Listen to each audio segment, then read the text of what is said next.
মুজিববাদের কবর আমাদের মাধ্যমে হবে ইনশাআল্লাহ। থাকবে না 32 নম্বর জন্য শেখ হাসিনা নিজে দায়ী।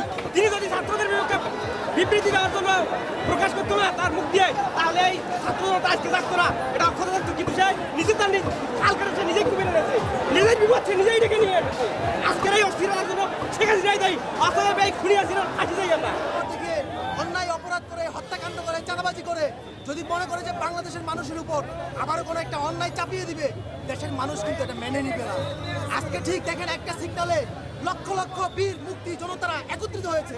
ঠিক আবারও একটা সিগনালে অন্যায়ের বিরুদ্ধে, আবারও সন্ত্রাসী কার্যক্রমের বিরুদ্ধে একত্রিত হবে। আপনারা দেখেন, সরকার পতনের পর আমরা চেয়েছি এই স্বৈরাচারের দোসরদেরকে প্রত্যেকটা জায়গা থেকে তাদেরকে নিশ্চিত করে, তাদেরকে সরিয়ে দিয়ে আমরা ন্যায় বিচার প্রতিষ্ঠা করব। আপনারা বলেন, আমরা কি পেরেছি সেই ন্যায় বিচার প্রতিষ্ঠা করতে? আমরা পারিনি।